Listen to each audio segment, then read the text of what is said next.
जब विपक्ष सामने विपक्ष खड़ा हुआ और एक अच्छे चर्चा चल रही है और उसमें व्यर्थ की बातों पर वाद विवाद किया जा रहा है, तो वो आवेश में क्रोध में आके कुछ उनसे निकल। कांग्रेस की शुरुआत कहां से हुई है, कांग्रेस के संस्थापक कौन लोग थे, अगर इस इतिहास में चले जाएंगे तो ये जो देवतुल्य जनता भारत की, जिनको धीरे धीरे इस बात का पता चल रहा है, तो मैं मानता हूं कि कांग्रेस का जो गिनती के कुछ सदस्य बचे हैं ये भी नहीं बच पाए। क्या हम अपने इतिहास को भूल जाएं? भारत की पहचान उसकी संस्कृति से, उसकी परंपराओं से, भारत का इतिहास, उससे भारत को जाना जाता है विश्व गुरु। क्या हम उनको छोड़ दें? देखिए श्रीमान, जुम्मा हर सप्ताह आता है, होली साल में एक बार आती है, लेकिन हम दूसरे पंथों का भी सम्मान करते हैं। ऐसा नहीं कि हम दूसरे कोई पंथ का सम्मान नहीं करते, लेकिन हमारे धर्म ही हमारे लिए उपयुक्त है, हमारे लिए सर्वोपरि है।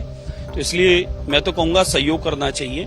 ये भक्ति का भी उत्सव है और रंगों का भी उत्सव है, और हम लोगों की, भारत की परंपरा रही है कि हम लोग कोई भी उत्सव होता है उसको सामूहिक रूप से बड़े आनंद पूर्वक मनाते हैं। लेकिन इसका यह अर्थ भी नहीं है कि हम दूसरे को नुकसान करके या दूसरे के उत्सव को रोककर भी करें। राजस्थान की विधानसभा में जिस तरह से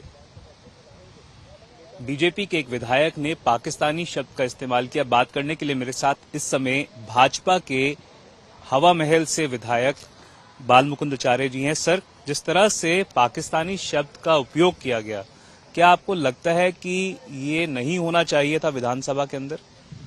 देखिए ऐसा है, जिस समय उस जो स्थितियां, परिस्थितियां थी, उस परिस्थितियों में एक अच्छे कार्य पर चर्चा और योजना और उस पर अपना वाद विवाद चल रहा था। उस बीच में कुछ विपक्ष के माननीय सदस्य बिना बात के उस पर हल्ला करना, रोकना और उस पर कुछ उटपटांग कमेंट करने का काम कर रहे थे। तो कौन कर रहे थे आपके साथ? ये सामने विपक्ष के हमारे मुख्य सचेतक जी माने जनाब रफीक खान जी, जनाब अमीन काग जी और श्री जूली जी, टीकाराम जी, ये लोग उस समय ऐसा कुछ कर रहे थे और कुछ इनके साथी कर रहे थे।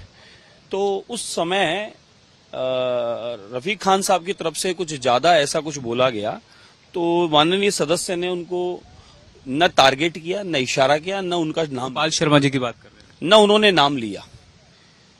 उन्होंने उस माहौल को देखते हुए ये कहा कि भाई हम लोग सब चुन के आए हैं और हमारा सबका एक ही दायित्व बनता है, हमारी जनता हमारे लिए महत्वपूर्ण है, वहां के विषय और वहां की समस्याओं का लिए ये सदन है, वो बात करें।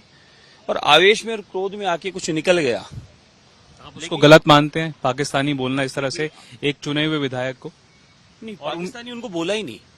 नहीं, आप खुद कह रहे हैं कि सामने वो थे, तो किसको बोला था अगर उनको नहीं? कह रहा हूं कि जब विपक्ष सामने विपक्ष खड़ा हुआ और एक अच्छे चर्चा चल रही है और उसमें व्यर्थ की बातों पर वाद विवाद किया जा रहा है, तो वो आवेश में क्रोध में आके कुछ उनसे निकल गया। लेकिन उन्होंने न किसी व्यक्ति का नाम लिया, न किसी को इशारा किया, न टारगेट किया। आवेश क्रोध में निकल गया ऐसा। तो उस बात को जनाब रफीक खान को इतना विचार करके चर्चा नहीं करनी चाहिए। उन्होंने काफी वो रुआसे हो गए थे, उन्होंने कहा कि सोए नहीं है वो, और क्या उन्होंने, आप देखा शायद होगा आपने, और आपको लगता है गोपाल शर्मा जी को या भाजपा को खेद व्यक्त करना चाहिए इस बारे में?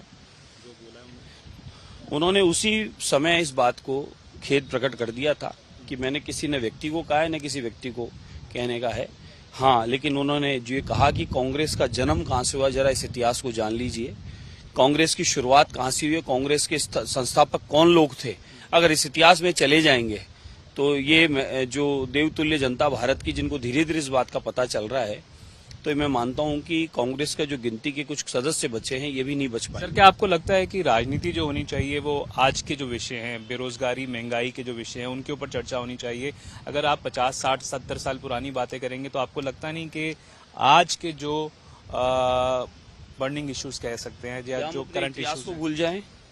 क्या हम अपने इतिहास को भूल जाएं? भारत की पहचान उसकी संस्कृति से, उसकी परंपराओं से, भारत का इतिहास, उससे भारत को जाना जाता है विश्व गुरु। क्या हम उनको छोड़ दें? हमारे मूल मुद्दे और विषय क्या थे?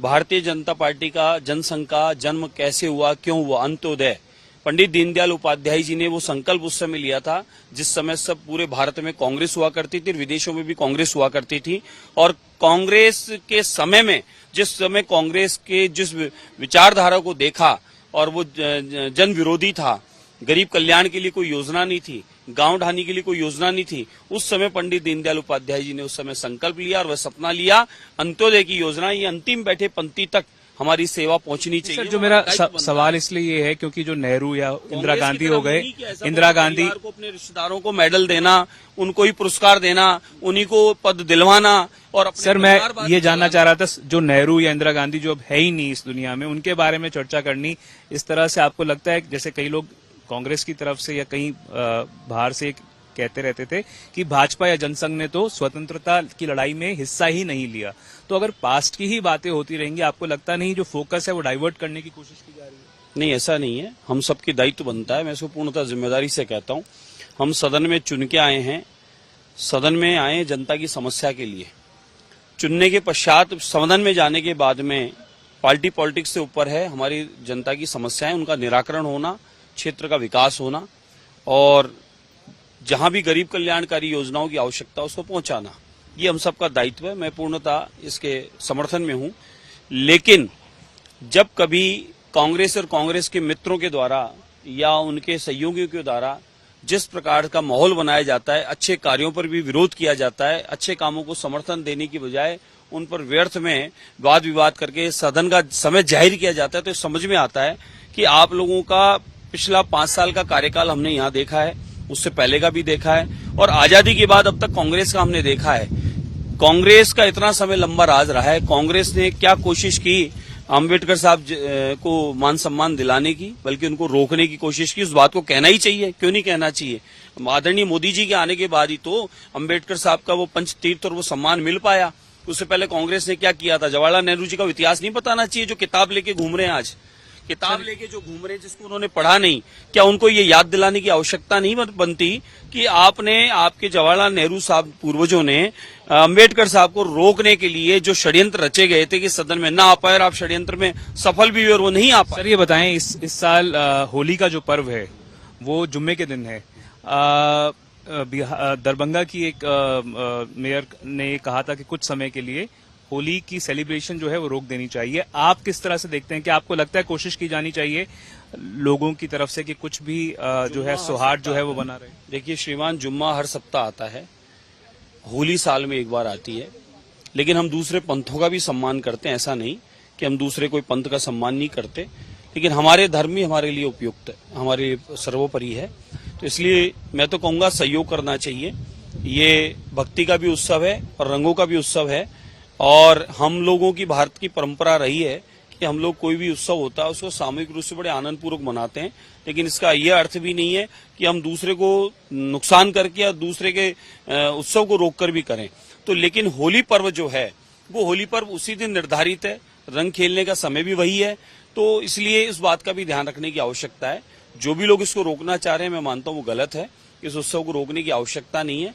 और रही बात पूजा प्रार्थना की, वो घर पे भी की जा सकती है। साफ तौर पर बीजेपी के चुने हुए विधायक हवा महल से कहते हुए कि होली के त्योहार पर सेलिब्रेशंस को रोकने की जरूरत नहीं है। कैमरा पर्सन मनीष के साथ मैं देवंकुर वधावन, जयपुर।